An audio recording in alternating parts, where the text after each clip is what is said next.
art is the highest form of communication. And one would go on to say music is the highest form of art. To communicate to people, you must be telling a story. You must use art, A-R-T. Whether it may be poetry, drawings, spoken word, extempo, calypso, whatever it may be, steel pan, art is the highest form of communication. From Caribbean Ideas Synapse in Trinidad and Tobago, this is UpTick, a podcast that's part of the Snapshot Podcast Network. UpTick is a show that brings you the stories of the Caribbean entrepreneurs and innovators who are building the next generation of great companies. These are the stories you don't typically hear of how these leaders are working to build brands and businesses that have the potential to not only improve the Caribbean world, but also help the Caribbean world make an impact on the global business stage. Their stories will move you, inspire you, push you to take action, or maybe help spark your next great idea. I'm your host, Chike Farrell, and in today's show we meet Alpha Sennon, founder of an NGO that has amazing potential to change not just Trinidad or the Caribbean, but maybe the entire world. The journey that he's embarked on is to create the next generation of farmers, as well as contributors to the food production value chain. You learn how he uses an approach to selling his organization and vision that people just don't easily forget. That's all based on the principle of edutainment. You'll also learn why he's becoming an emerging leader in the area of social entrepreneurship and why the principles of collaboration, not competition, and leading with purpose are helping him to take his dream forward. Today's episode is brought to you by Republic Bank Limited, who are committed to helping Caribbean small and medium-sized enterprises succeed on their path to business success. Check out Republic Bank SME Toolkit at republicsmetoolkit.com for founder stories, helpful content, and much more. I'm Alpha Sennon, founder and executive director of WHYFARM, and let's quickly tell you WHYFARM, WHYFARM. It stands for We Help Youth Farm.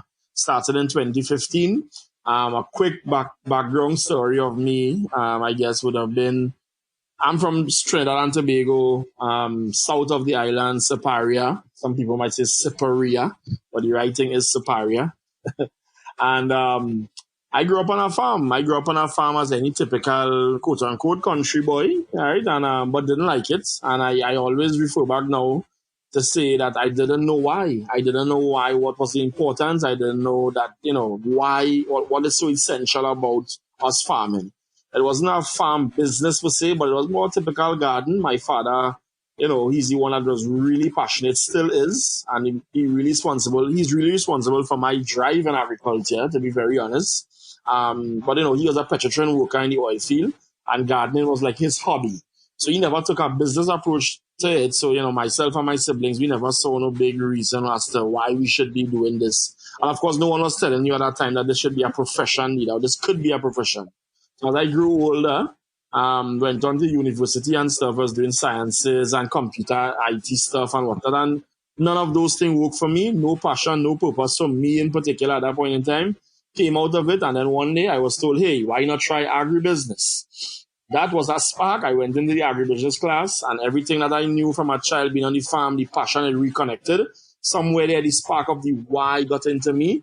And a few years later, 2015, 2015, I started WHYFARM. Yes, literally that message, WHYFARM, we help youth farm. Yeah.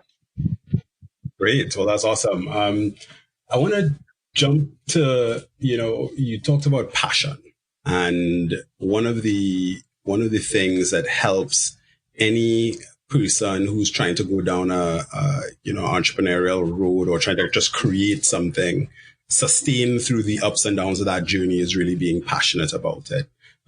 What about this stokes passion for you? The mere fact of being able to feed somebody, right? Being able to feed somebody healthy produce, being able to advocate and make persons aware that, hey, they can feed themselves.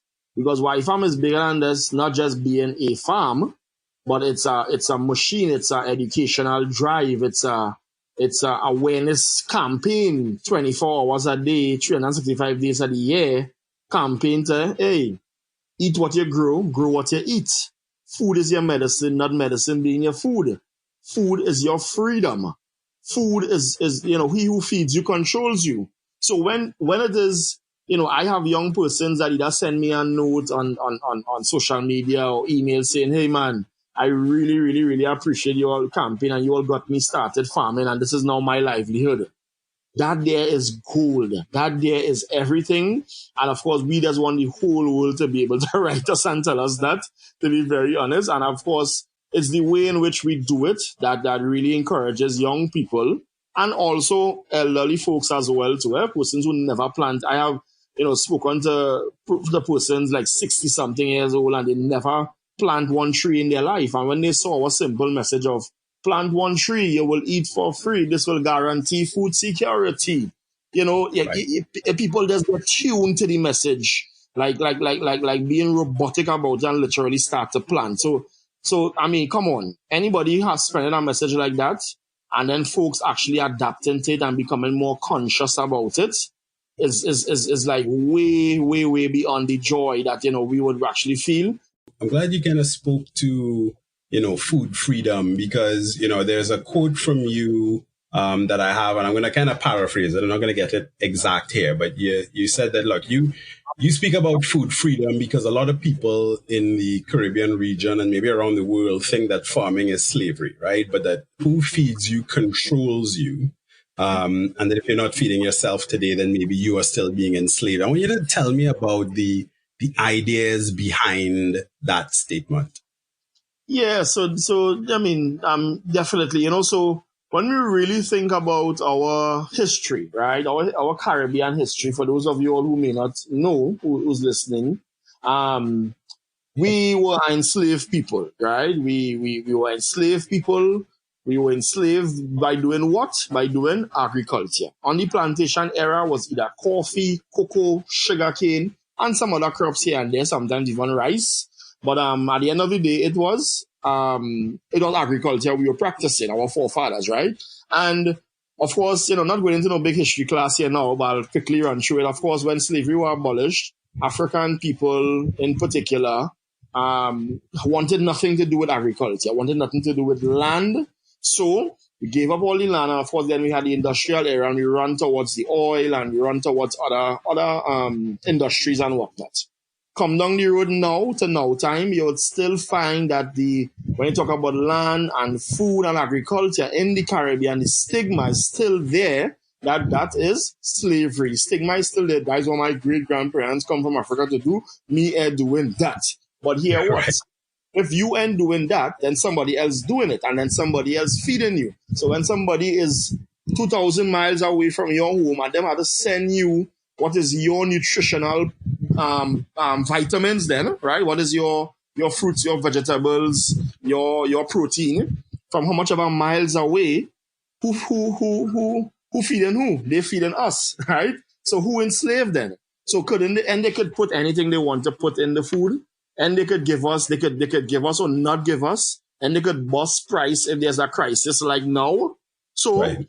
He who feeds you controls you. You are on your knees, right? So my thing is, true independence and true freedom really speaks to our population being able to be independent in itself to feed themselves. So that is when I say food freedom is an important part of any society. We neglect it. Here, why we neglect it? Because we could always run, in Trinidad case, run in Massy stores, run in Price Mart, run in this supermarket, that supermarket, and get food like as we say in Trinidad, that's thing good. Yeah, real food. So people don't understand, the importance of you being able to feed yourself, because a time could come where borders could get shut, where all flights coming in could stop, all cargo ships could get banned from coming in, and guess what? You have to be able to feed yourself in your country. And that is when we talk about food freedom. That is all we're really talking about. Got you. So it's interesting because, of course, we're recording this right in the midst of, COVID-19 pandemic. And lots of people are having to adapt. So you were telling me that, your organization is deemed an essential business, so that you have had to, continue, but with some changes. So what are some of the things that you've had to do differently now, as you to do your organization in this time?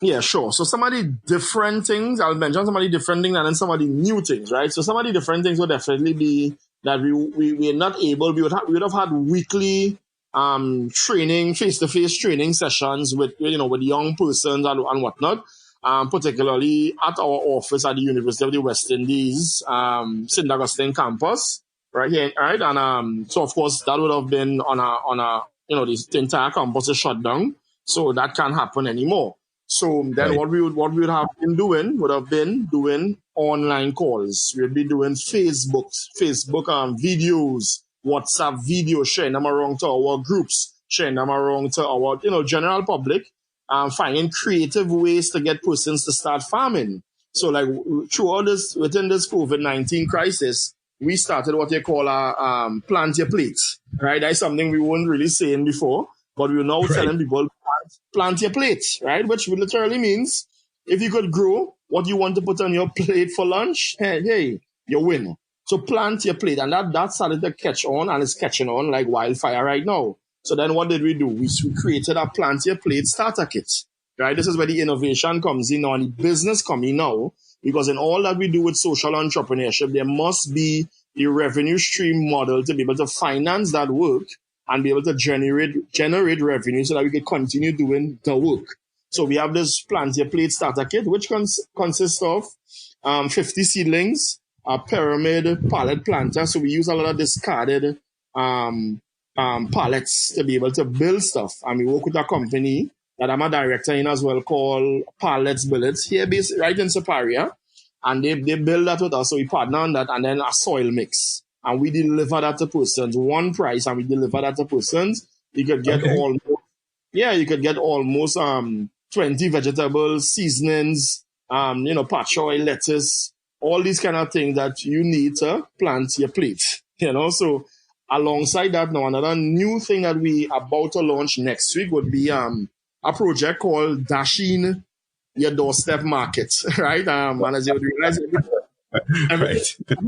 farmers are very, very creative. And, I guess we'll talk about that later on as well. The words, the play on words, the creativity is what attracts people and gives us that different little notch, So Dashing Your Doorstep Market was designed just for, it really, something that we always wanted to do, which is essentially a home delivery, fresh produce. But we always were trying to get more and more farmers within our community so that we take food from the farmers and be able to package them and send them to start with our elderly people in Superior, because they are the ones at risk, and they are the ones that we don't want our grandparents and our great-grands and they coming out and having to, get this disease and then we don't want that. So they are the most vulnerable, so we want to deal with them first. So we develop these packages to deliver to them fresh, healthy and safe food. And now is not the time to be eating no chemical down food. Now is the time to make sure we eating good, nutritious food. Because I always talk about in some of my videos about an unhealthy, healthy vegetable or unhealthy, healthy fruit. You understand? And if you want to know what that means, it's simply a fruit that is probably wax, that is coated with all sorts of different things to preserve that shelf life. And while that fruit's supposed to be a healthy one, it's unhealthy because it's in the long run. Yeah. In the long run, you might have it now, and in the long run, you don't know what it does to your body, right? So, WHYFARM, we talk about 100% healthy, 100% local as well too. So those are some of the things within COVID-19 we have adapted to. We are now partnering with several agencies, UNDP and FAO and whatnot, to do some short videos online as well too. Potentially put them on our program on TV as well. Also with our Agriman character, I guess, which I will introduce sometime later down in your questions. Our Agriman character, to do some little short cartoons as well. So we're having some discussions to get some of these things happening because kids are at home. We don't want them just watching any random things on TV. There must be things because the survival of the fittest right now. Now is not time to play and game and, essential things in life that we need to survive. And that is what it boils down to right now in beating this. Yeah. So tell me about, YFARM status. Because so are you a non-profit or are you a for-profit? Help me understand, that part of the business. Yeah. Yeah, YFARM is a non-profit organization, registered as an NGO in Trinidad, non-governmental organization. But I am very big on social entrepreneurship, so I have several social entrepreneurship awards. I work with Ashoka, the world's largest social entrepreneurship organization globally. So we understand what it is to be a change maker.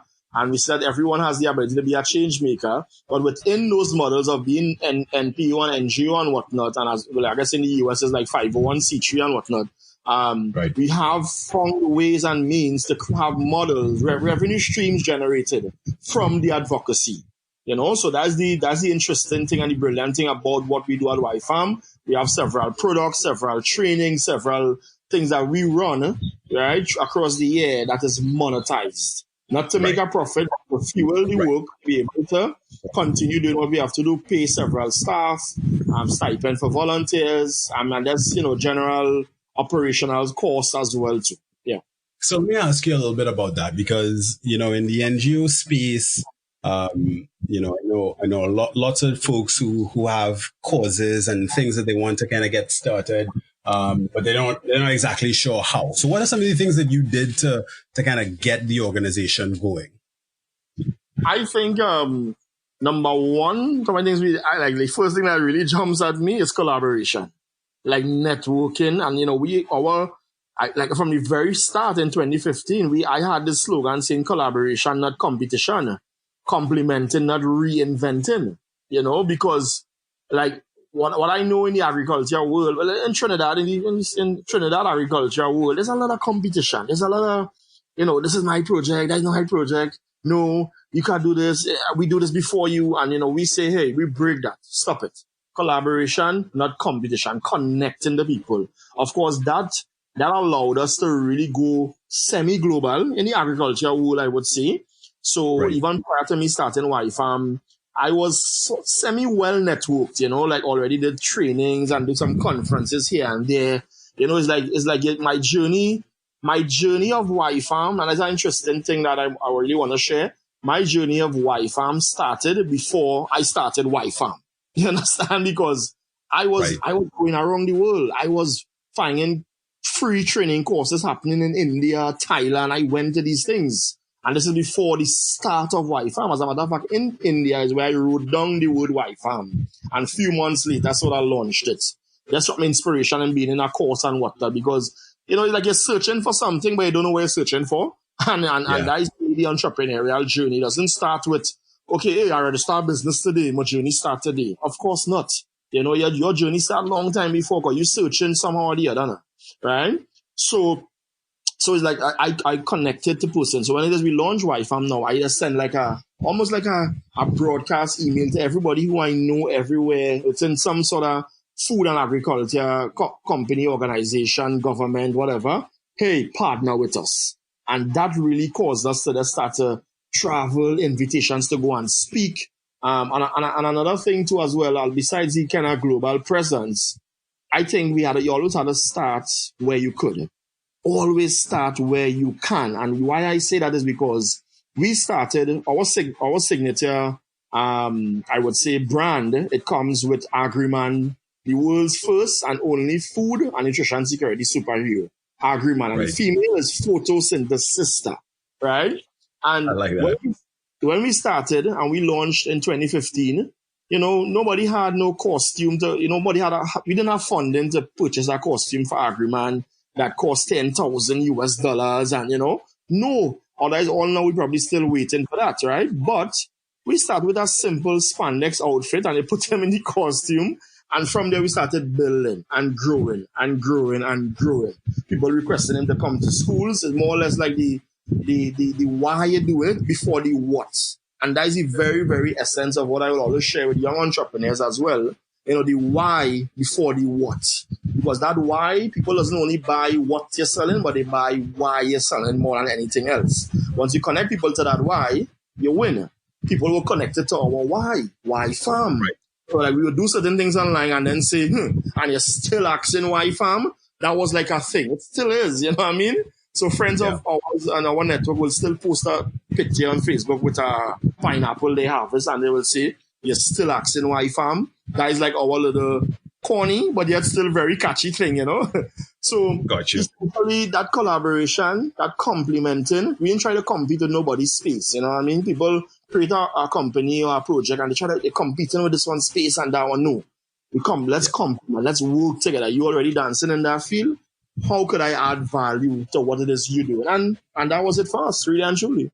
So Alpha, I'm curious about whether or not, in your experience, it is harder as a nonprofit to do anything than you think it would be if you were a for-profit business.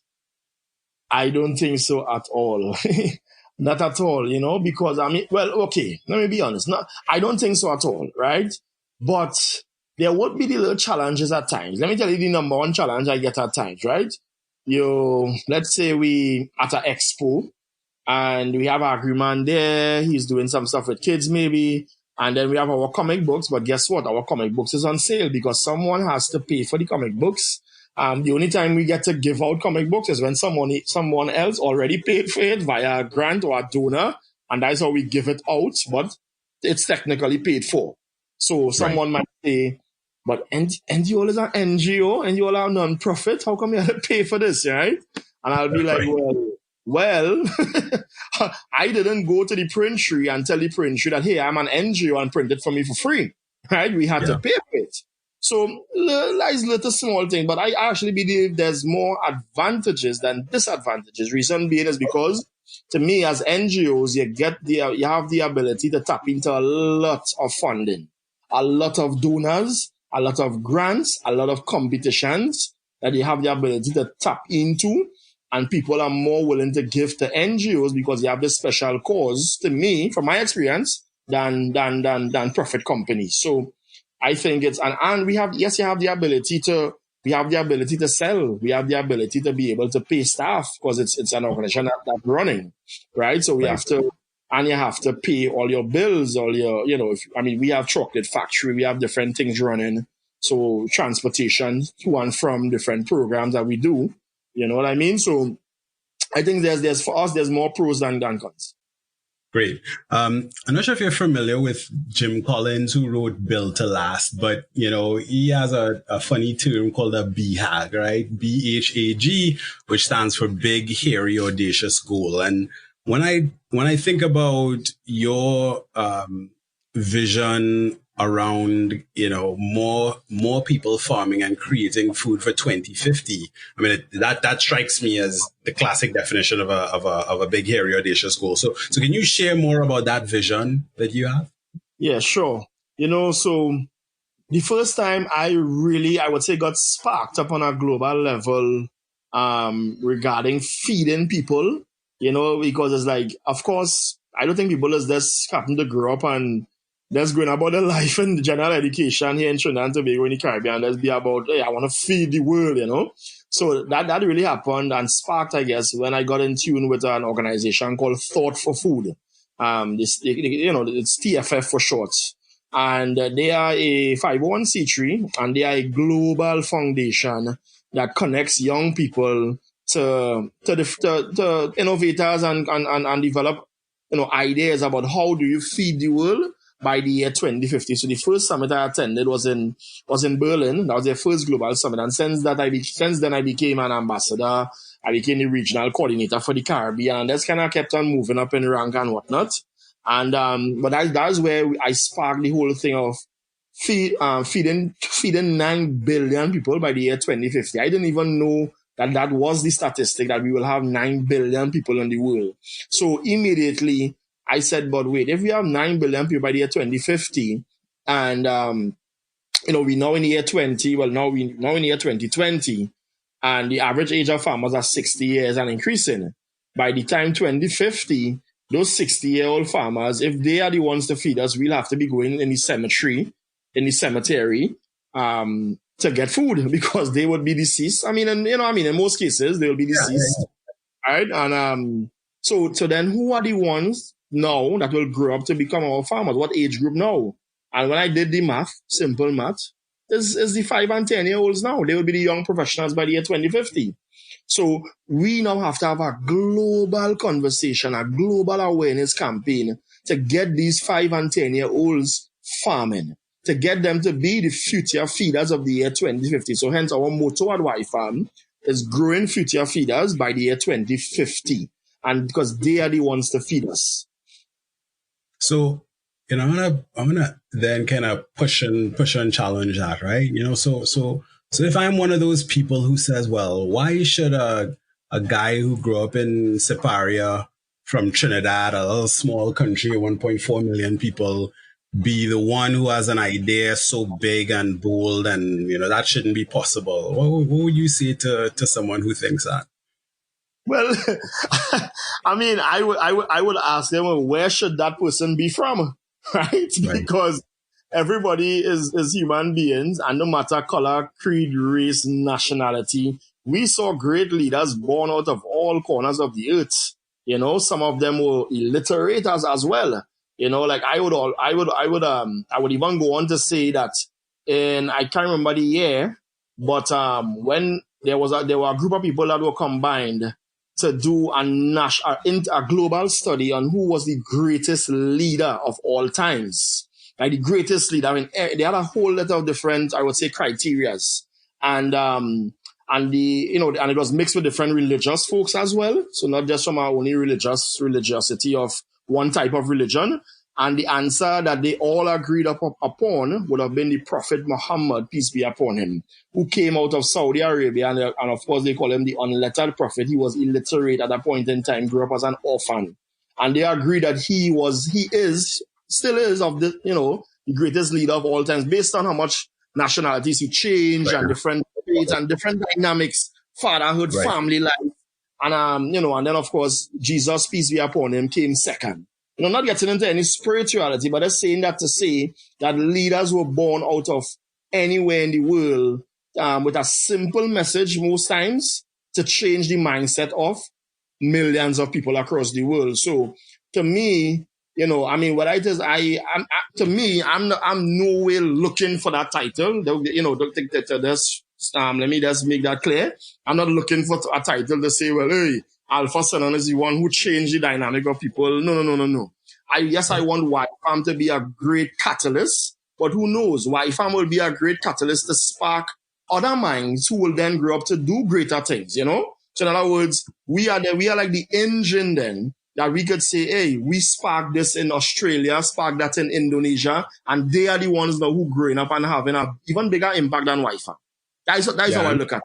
Yeah. And no, that's amazing. And that's super powerful. And, the reason why I ask the question, I ask it in that way, right? I think anybody who's tried to do something, build something, start something. I mean, me, for example, very different thing. They certainly nowhere as expansive a focus, but, you're constantly faced with people who think that they could do it differently, think that they should do it. You should do it a different way, etc. And I wanted to ask you that because I really wanted other people to hear, that, we as Caribbean people, we can change the world too. And I think that's a really powerful answer that you gave.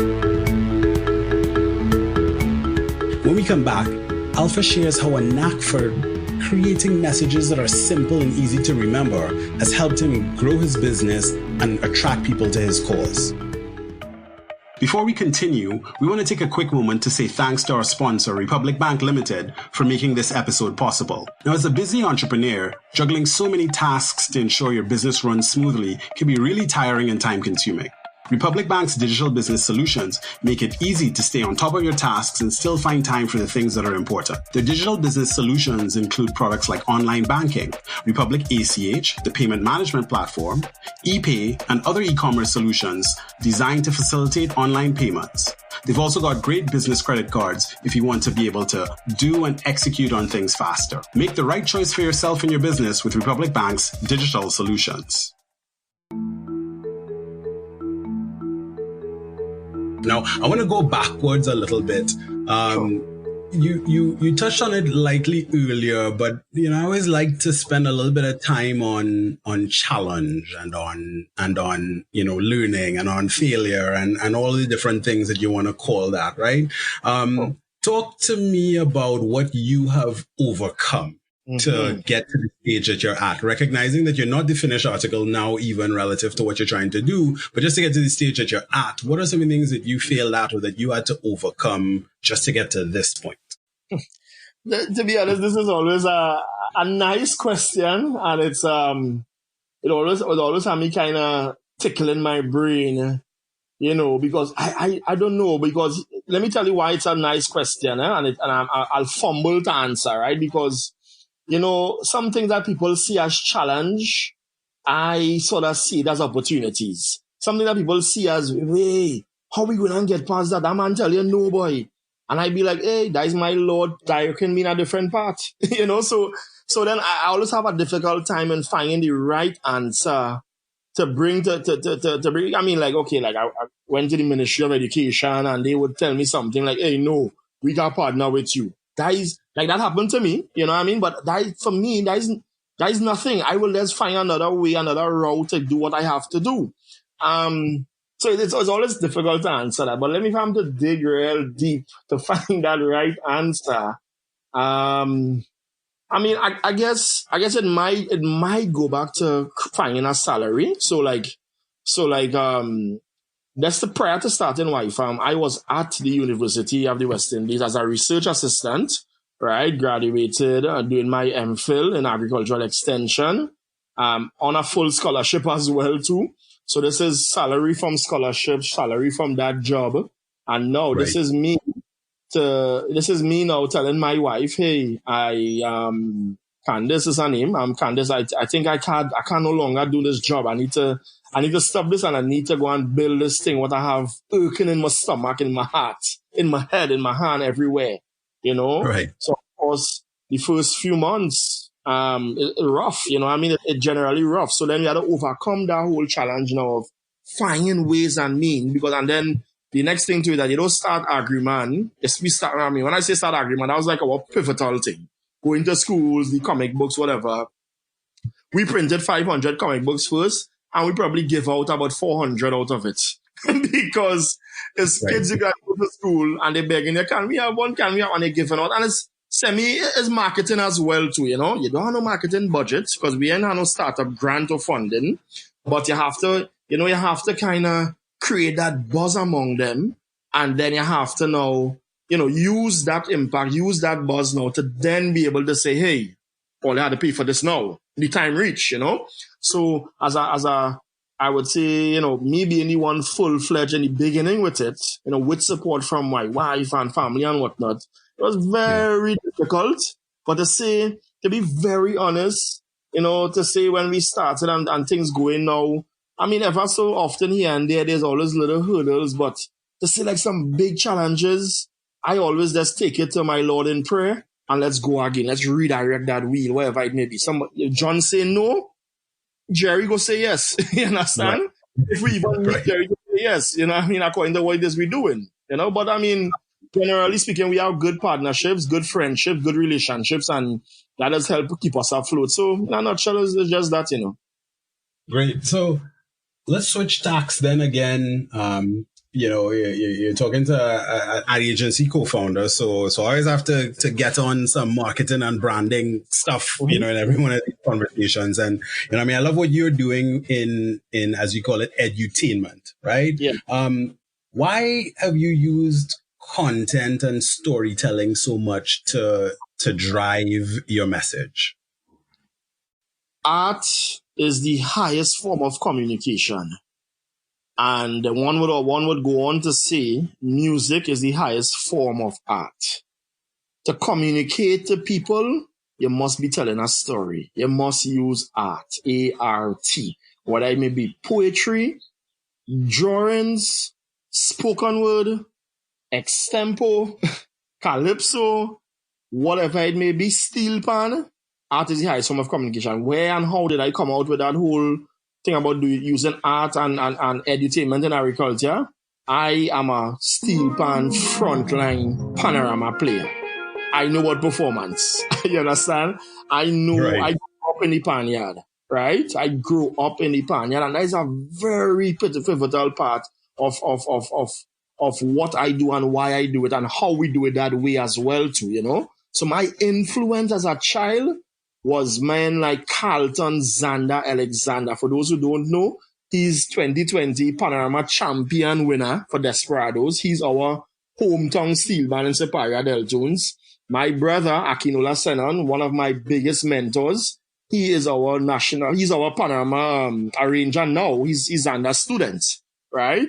My wife is a teacher, and I see the way that she used different things to teach children. She teach like, you know, standard one, and well, you know, that is like standard one, second year, first year. She the real toddlers now, and she find ways to communicate to them. So I just kind of embed all these things and turn it into, you know, what we would call edutainment, agri-edutainment, you know, really mixing that education and that entertainment to send that message. Boys and girls, I'm the agri man. To feed the world is my master plan. If you plant one tree, you could eat for free. This will guarantee food security. From field to farm, let's let it sprout so we can see and end the drought.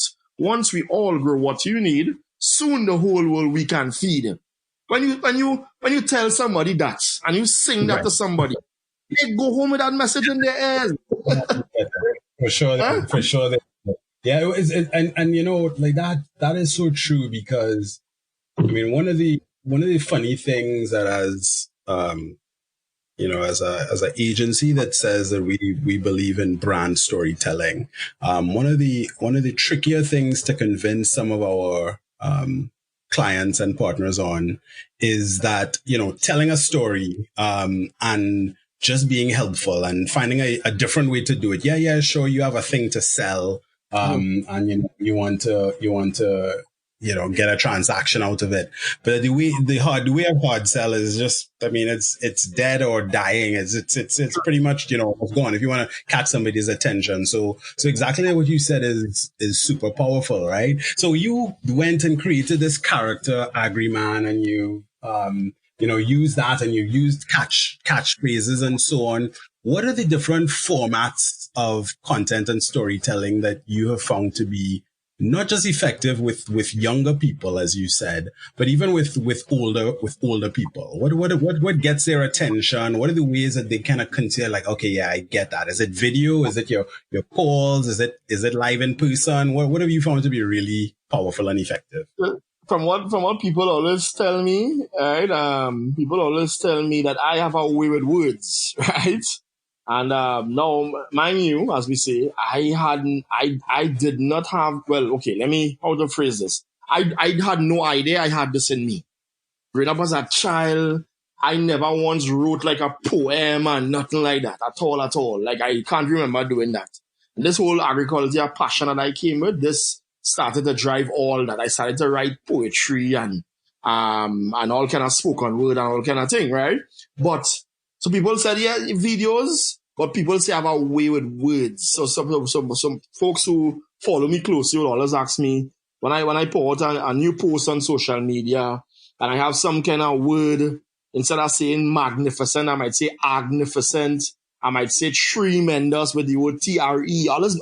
Always bending and mending some agriculture word to some normal word. And people, it catches on.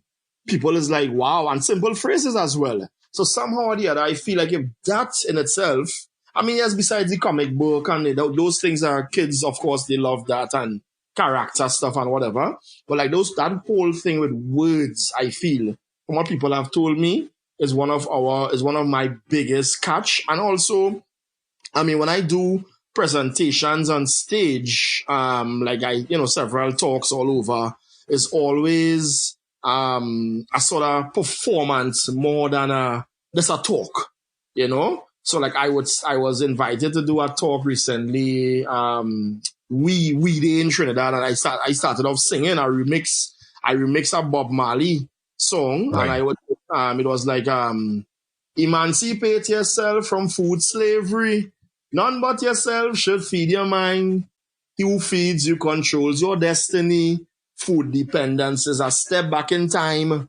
You know what I mean? And simple words, simple words, simple messages, sort of remixed here and there, right?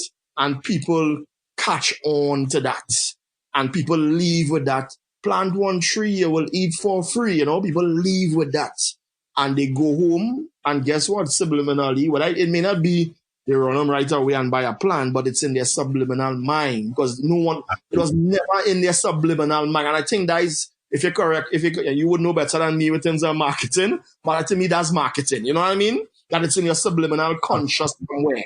Yeah. Yeah, that's marketing 101. Now, you have taken your organization global, right? So there's WHYFARM Nigeria and WHYFARM Cameroon, and as you said, your ambition is to have this influence globally, but you clearly started in Africa.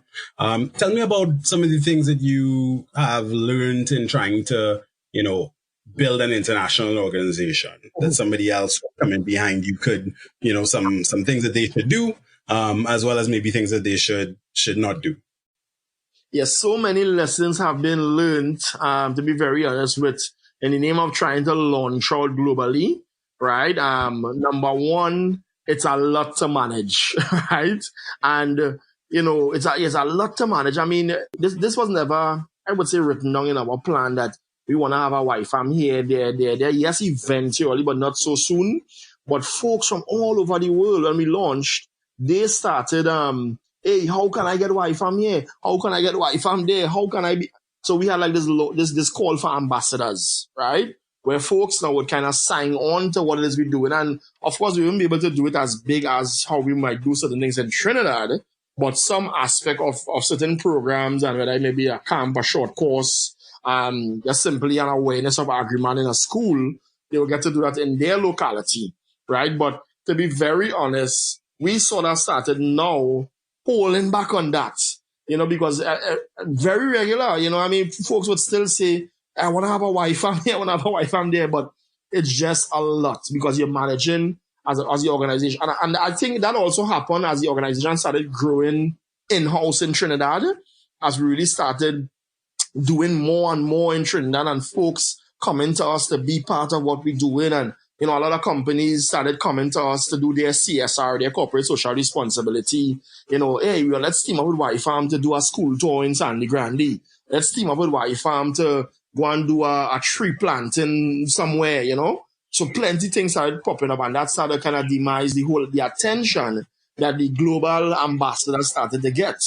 So, right, because you kind of yourself now all over the place on different things. Yes. And it is just a lot. So even right now, we have the ambassadors there, so we'll still have like these monthly calls, checking and whatnot, but their activities and all will slow down. And then we don't rush full-fledged into like registering a WHYFARM here, registering a WHYFARM there. It's not at that stage, to be very honest. It's more or less like the ambassadors that they will do activities within their community. Because that in itself now talks about, some legalities and lawyers and, a lot of paperwork, because this is now your brand that you go and register here, there, everywhere, because they're getting excited about it. But it may not be a very strategic and sensible move. I mean, while WHYFARM, this year will make it our 5th year in existence, which is very young, right? But we covered a lot of ground. So, it's a lot of things that we realized that, hey, we could pull back. Of course, in building any organization, you learn as you go to. There isn't always a one-size-fit cap for everyone. So we learn as we grow, and we cannot pull back on some of these activities to build this ecosystem locally. And I would say, when I say locally, even regionally, I'm speaking about too, because Trinidad and Tobago is small. But before we could pull up full activities in different places. That makes sense. And it's interesting because, your brand is a thing that everybody has to nurture, and it's like we're talking about agriculture, and it's like a plant, right? It needs constant nourishment. What are 2 or 3 words, single words, that when somebody hears WHYFARM, you want them to rattle off when they hear that brand or they think of your brand? Well, I want to tie food freedom together as one word. Okay. Right? That's cool. So food freedom. I want to also I want to bring agreement as another word too, because agreement is what will really take us to that next level. You know, and I want agreement to be a household name in India, Indonesia, Australia, Philippines, everywhere. I want agreement to be a household superhero that says Batman, Spider-Man, Superman, you name it. That third word, food freedom, agreement, and I feel, well, it might be silly if I say YFAM itself, but I want people to be able to know the answer to YFAM, and everybody must have their personal answer to YFAM, because just as it is the name of our organization, it's also a question, you know, YFAM. You know, so I almost, not as the word YFAM, but everyone must know the answer to that question, YFAM. That's powerful. That's super powerful. Over the next 2 years, let's just say, what are the top things that you're hoping to achieve? Definitely want to be able to connect to a particular studio, to be able to get some agreement animation cartoon done out of the US, and of course trickle that through wherever their reaches, you know. So definitely a cartoon series on national television, I guess, as much countries as possible. The goal is all over, but of course all over won't happen overnight. So in 2 years' time, you know, want to be able to have a series. And of course, again, I'm saying television, mightn't even be television, but it could be a YouTube channel series, cartoon video that folks could tune into, and you know, we could share via our online platforms. So that's one major thing. The other thing would definitely be our WHYFARM Youth University, right? Which is like our global agricultural school. So we often, very rare, you would hear us say agriculture, we would say agriculture. Again, the same word thing, I come back to it. Right. And essentially what it is that we want to be able to, folks from all over the world come to Trinidad and Tobago to learn how to engage young people in agriculture. And that's it, really and truly, how to engage young people. Why is this a big thing? I think I explained it before. 2050, old people, we need young people farming. Alpha Sennon, the agreement we have in Trinidad and Tobago, yes, we have reach across the world and whatnot, but we need other, I would say, like ambassadors. We need other agents to come from other programs, other countries and whatnot. You know, so I foresee that the US State Department sending officials to Trinidad at WHYFARM University to understand our methodology, because this is something that we pioneer. We pioneer agricultural education and entertainment. So we are the ones that are leading the path in that. And of course, we need to keep leading it too. And so folks, we could come here and teach them how to engage. How does that engagement happen? What are the things? Because we have mastered the art of it. I mean, of course, we're still learning, but we have really mastered the art of speaking. And when I say speaking, not necessarily just verbally talking, but in all the different things that we do to really get the attention of that youth. So yeah, that's my two top things within the next 2 years. Yeah, no, those are great. Let's talk a little bit about the team, right? Because you said we a couple of times and so on. Of course, you had different people, play a role in supporting you. But tell me a little bit about the team that you've built to help bring this vision to life, and how did you kind of go about that, or how do you go about bringing people on board and getting them excited? Yeah. Very good question, and you know, it's really important. A great team behind, and is, I would say, tricks and traits and strategies here and there to get great people who could support you. So in my case, you know, the immediate team started being the immediate family. You know, I think that's always, and some close friends. You know, so like, you know, my wife, my mom, father, my brother, and you know, we started. While the vision is mine, I'm passionate about it, but everybody brings something to the table. You know, as I said, my wife being like an education education officer and, a teacher and whatnot from ever since. That's her whole career dedicated to teaching. And, my brother also being a musician, a craftsman, the person who plays the role as Agriman, I can't say the name right now, but the person who plays the role as Agriman, he's like most wonderful with teaching kids as well. So, and then I have like another colleague, Luke Smith, who was like an ICT guy, and he bought into the vision from day T-1. So right away he came on board, and then started to like really just learn, his abilities here and there, and likewise with everyone. And of course, from, that would just start to kind of like bill out and bill and more and more and more. So some folks would volunteer, coming from time to time, they say in some cases, out of a job, hey, let's volunteer at WHYFARM. They come onto our project, they volunteer, and they go. But they are always kind of like on call. Then there's others who, we get certain projects, and we can actually hire. Like we have a project right now where we have one person that is hired for that project to be like the project co-manager of that entire project. Of course, that's where funding and everything comes in as well, right? So from time and likewise that we have I guess I would say a team that oversees a lot of this, which is our WHYFARM advisory board.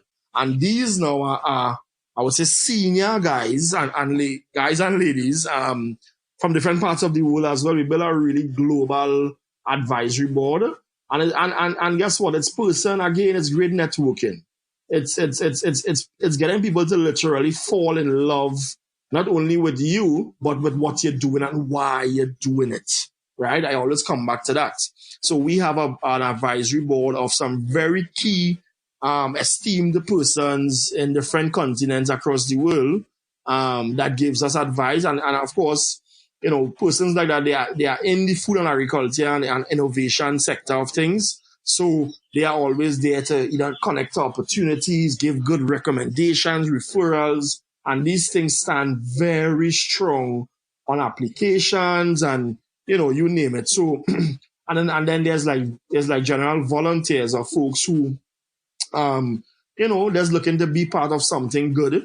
So let's say we want to do a fencing on our farm to fence out an area. We throw out a general call and 50, 60 folks are there to help because they understand why, you know what I mean? And that's how we get things done. Yeah. Yeah, that in and of itself just kind of speaks to how your idea is resonating with people. And you've said it a couple of times, and I always like to give people little nuggets, little things to go check out. So for those folks listening, Alpha has talked a little bit about the why, and I always say like a great video you could watch or a great book is Simon Sinek, Start With Why, because really, at the end of the day, people attach more to something visceral, as you said a couple of times. And so that is really super powerful. Now, let's talk a little bit about influencers and inspiration, right? Who are some of the people, locally or globally that you look up to and that you try to take little things from or pattern aspects of your work on? Yeah, and another kind of difficult question because I'm one that is grounded deep in spirituality, and I connect what I do to spirituality. I connect what I do to purpose and planet, and not just a product and let me just make some money. So there's few persons that I could several mentors for different things. You know what I mean? Like different business. Yes, I have several people and different folks who I could call on for certain advice, but like real powerful influencers in my book may not necessarily be within the field of agriculture or anything like that. But I know they don't. Yeah, I must start by saying that my main influencer is the Prophet Muhammad, peace be upon him, with his lifestyle, how he was just to people, how he was able to, to even feed his enemies, how he was able to just withstand so many things, when you look at the lifestyle of the Prophet Muhammad, peace be upon him. So that's like my number one influencer. I mean, of course, and he Sure. have a thing called a hadith, which is like sayings, things that he said that he didn't speak on his own accord and whatnot, and so I relate back to his teachings for many things in terms of agriculture as well and feeding people, because I believe that the solution to ending world hunger is simply people sharing food. Simple. People sharing food, sharing their wealth. And that's the end of it. If we had that, we ain't have nobody dying from malnutrition and them kind of ridiculous things, right? So that's one. Two, my brother, Akinola Sennon, he's like a really, really, really great leader, and I see him to be a person that I could count on for certain advice, and I look up to him, in many, many, many areas of how he does, leadership, and I guess a big part of it is being able to care for people. He's like a steel band leader, and for those who don't know, steel band in Trinidad and Tobago, maybe it's not marketed as that, but it is the pulse of the community where you come from. It's the place where in the community, the rich, the poor, the whatever, the Rasta, the Muslim, the Hindu, everybody now could come together and play pan, and nobody are watching face, as we say. So right. I look at that as a quality in him that respects everyone, cares for everyone, and that's like a big, big, big deal for me, really and truly. But I mean, and then if I'm to speak now more specifically in terms of agriculture people per se, I really look up to Professor Ganpat. He's like my dean at the University of the West Indies, so he's like a great mentor to me. And also Christine Gold, she's the CEO of Thought for Food, which I mentioned earlier. From strategic wise and being able to be great entrepreneur and whatnot, she's very, very good in mobilizing people all over the world, So that's amazing.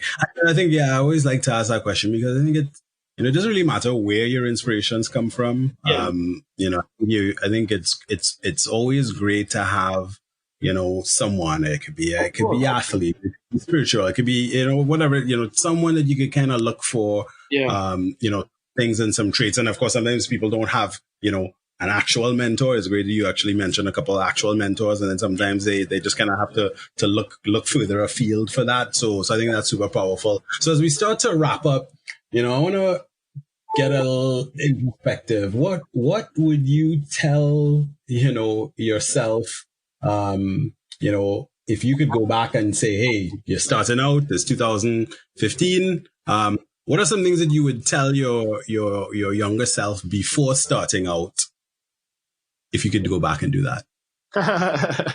Well, okay, I guess my younger self, if I'm to go back in time, definitely, that's a good thing. I want to jump at saying I would definitely go right back to my education, my school days, high school and whatnot, and started with studying agriculture right there, and then go straight to university and study agriculture right there. So in other words, I would have started my business way longer. I would have found that passion right before. But I also have some cons to that, because I always believe as well that every single thing which you went through in life, it got you to the place where you're at now too. So although I'm saying that, I'm not sure, the physics, the math, the IT that I did, everything leads up to where you're at now. The failure, because I failed at some of those subjects. I failed miserably. I got kicked out of university. And if I didn't get kicked out, and I was doing agriculture from, that's from the get-go, who knows, I might have just, because when I got kicked out, that's important to share as well. When I got kicked out, literally, it's called a RTW, I required to withdraw. When I got kicked out is when I took that year to really, like, Alpha, what really going on? What you doing? What you saying? He's not a stupid fella. He's very smart. I mean, physics and maths, I topped my high school in those subjects. But somehow when I reached the university, I just realized, but wait, what is that connecting to not inside me? So I just stopped studying, I stopped caring, and I just came out. And that year is when I really, sort of started back on the farm as well too. And I started, kind of just connecting to earth and nature and dirt. I always sort of have an argument against people who saying that dirt shouldn't be used in agriculture. And I say, no, man, never stop saying that, we could farm indoors. There's technologies and whatnot, but the dirt is important. Anyhow, a strain. So I feel like I would have told my younger self, Alpha, start with agriculture one time, but then as from what I described, I'm not sure how that would have gone. But I feel like that might have been it. I would have want to start WHYFARM earlier, to be very honest. We talked about some of the things that you've adapted your organization to do in the midst of this crisis. What are you hearing and kind of seeing in the community in terms of how people are coping and or trying to cope that you think kind of connects with the larger mission? What other things are there? I think folks are now realizing the importance of having a backyard garden, right? Of growing a small space at home. Folks are now realizing how important that is. And it's not just a matter of, well, could I really grow enough food in my backyard to cook a Sunday lunch meal or have food every day of the week? Not necessarily. But guess what? You could have your celery, your chive, your ginger, your garlic, whatever. You could have all these things and you could be blending these things and making smoothies, and you have a healthier, way of life from home, from things that you grow at home. People are now realizing that we have to go back to some of the old time days, right? Yes, technology, yes, cell phone, yes, all these apps we are talking on now and blah, blah, blah. But it all goes back to food. It all goes back to that being essential. And back then, we would do what? We would barter food. When Tom grew tomatoes and Harry grows melon, eggplants, and then Jill grows, pimento pepper, they can't eat all. What they do, they exchange it. They share with each other. And we're seeing a resurgence of that taking place right now. Yeah, and absolutely. Actually, it's really interesting you mentioned that, because I think even in the US and all over the world, you're seeing businesses and people that are trading. They're trading more now as a result of COVID-19 than they might have before. You might be making cash, but I could do something that you can't do, and let's exchange and let's just both get some value. So that's super powerful as well.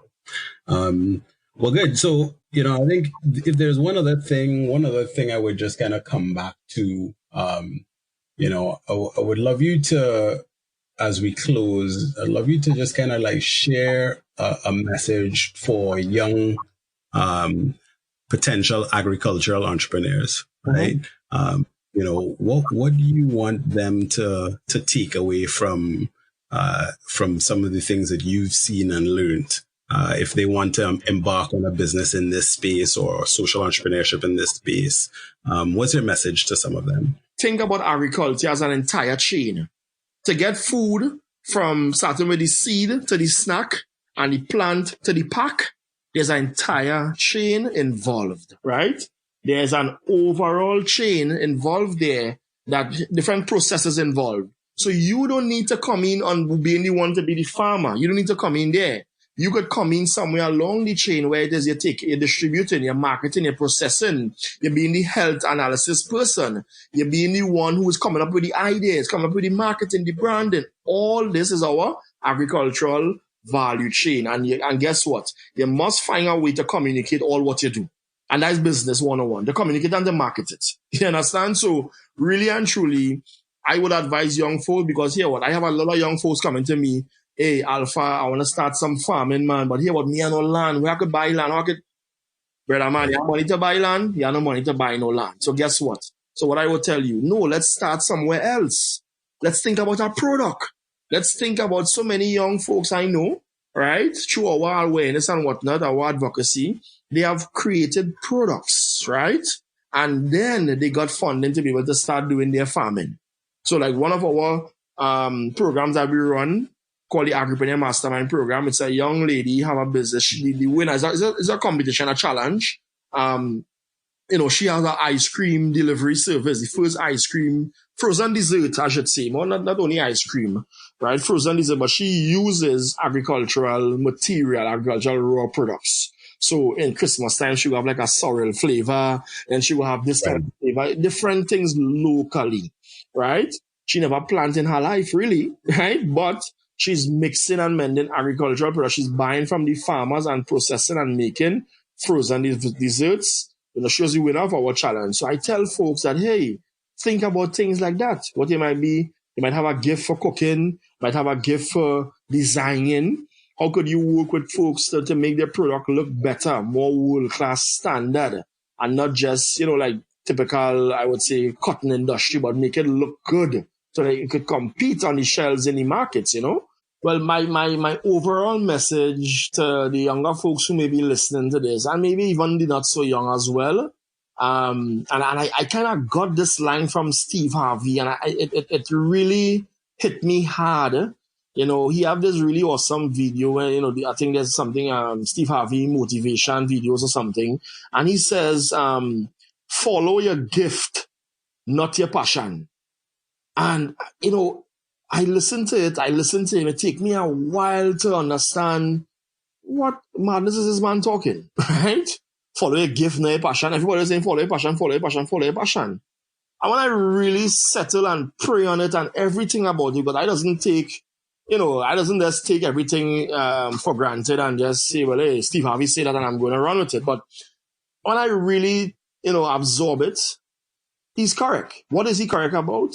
Everyone is born with a gift, right? And that gift is what really could drive you and make you to really fulfill your purpose in this life, right? And that gift could be in the form of anything and all kind of thing, right? That gift, right? But guess what happens? We sometimes run from it.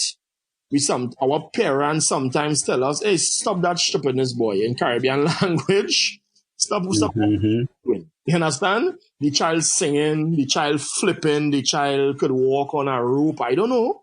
But the parents say, stop that stupidness, right? And that you're cutting that child gift. And it's that gift that we need. And then we are passionate about all kind of things. Agriculture is not the only thing I'm passionate about. You understand what I mean? I'm passionate about all kind of things, but is them all kind of other thing my gift? Not saying that I can't do it to participate, but there's always a gift inside of you that we have to nurture as well too. But guess what? It's the one thing that you could do better in the whole wide world. Because why? We all have a different fingerprint, so we have a different way of doing all what we could do. Well, that was Alpha Sennon, a social entrepreneur with a huge vision and mission to create the next generation of agripreneurs who are going to help the 9 billion inhabitants of the world by 2050 achieve food security. Thanks for listening to today's podcast. And remember, subscribe to keep in touch with when the next episode is going to drop. Again, from Caribbean Ideas Synapse, this is UpTick. I'm your host, Chike Farrell, signing out. And remember, keep on ticking up.